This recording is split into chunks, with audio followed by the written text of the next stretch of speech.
अस्सलाम वालेकुम। तो आए बात करते हैं वायरल रेप्लिकेशन के बारे में। अब जब हम जानते हैं कि वायरसेस बने हुए होते हैं प्रोटीन्स और एक किस्म के न्यूक्लिक एसिड से, जिसका मतलब ये हुआ कि इनके कोई ऑर्गेनेल्स नहीं होते कि वो अपनी कॉपीज़ बना सकें। इनको दूसरे सेल्स के अंदर घुसना पड़ता है ताकि वो इनका एटीपी और इनके ऑर्गेनेल्स इस्तेमाल कर सकें अपनी कॉपीज़ बनाने के लिए। तो पहला कदम है सेल के अंदर घुसना, और सिर्फ एक जायज़े के लिए मैं कुछ चीज़ों का यहाँ जिक्र करूँगी। तो याद रखें, 3 तरीके हैं सेल के अंदर घुसने के। एक तरीका जो है वो है बैक्टीरियल फेजेस। ये असल में इंजेक्ट करते हैं अपना जेनेटिक मटेरियल सेल के अंदर, जबकि हर दूसरे तरह का वायरस इन दो में से एक तरीका इस्तेमाल करते हैं अगर वो नॉन एनवेलप्ड हैं। वो बेवकूफ़ बनाते हैं सेल रिसेप्टर्स को अंदर घुसने के लिए, या फिर अगर वो एनवेलप्ड हैं तो वो या तो रिसेप्टर को बेवकूफ़ बनाने वाला तरीका इस्तेमाल करेंगे या फिर वो मेम्ब्रेन से बराह रास्त फ्यूज़ कर लेंगे।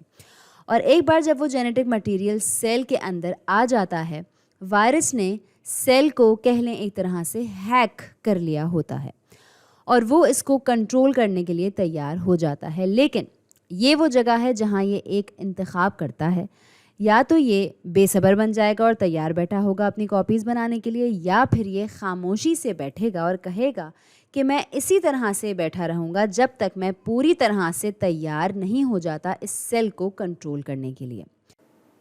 तो ये दोनों सूरतें ही मैं यहाँ बनाने की कोशिश करती हूँ, ये देखने के लिए कि क्या होता है। और जो पहला इंतखाब है, जो बेसब्र वायरस है, वो आगे बढ़कर सेल की मशीनरी को कंट्रोल करना शुरू हो जाता है।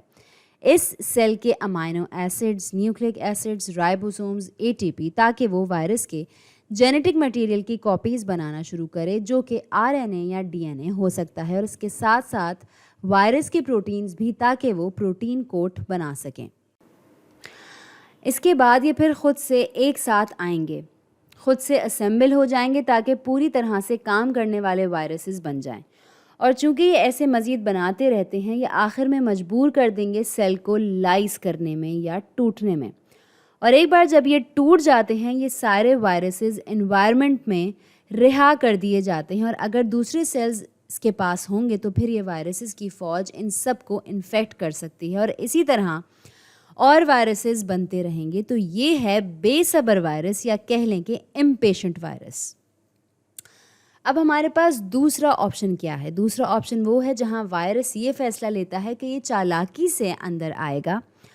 वो लाइसिंग नहीं करना चाहता, क्योंकि ऐसा करने से होस्ट जो है वो मर जाता है, और वायरस ऐसा नहीं चाहता, और चुपके से अंदर आने के लिए और बैक्टीरिया अपना काम करे जब तक ये इंतज़ार कर रहा है। ये कंबाइन करेगा होस्ट की जेनेटिक इन्फॉर्मेशन से, ताकि होस्ट को ये पता ही ना चल सके कि वायरस भी वहीं है। ये बुनियादी तौर पर वहाँ खामोशी से बैठा हुआ है, क्योंकि ये रिप्रेस्ड है। इस वायरस में रिप्रेसर जीन्स होते हैं, तो ये ना तो एक्सप्रेस्ड हैं और ना ही ट्रांसक्राइब्ड। तो ये कुछ भी नहीं कर रहा, और इसको कहते हैं प्रो वायरस, या शायद आप एक और लफ्ज़ सुने, प्रोफेज। और क्योंकि ये कुछ भी नहीं कर रहा होता, इसको डॉर्मेंट या लेटेंट फेज भी कहते हैं। तो बैक्टीरिया अपना काम करता है, ये रेप्लिकेट करता रहता है, और जाहिर है कि वायरस भी वहीं पर है, तो ये करता रहेगा रेप्लिकेट, और ये तभी रेप्लिकेट करेगा जब बैक्टीरिया रेप्लिकेट करेगा, क्योंकि ये हिस्सा है इसके जीनोम का।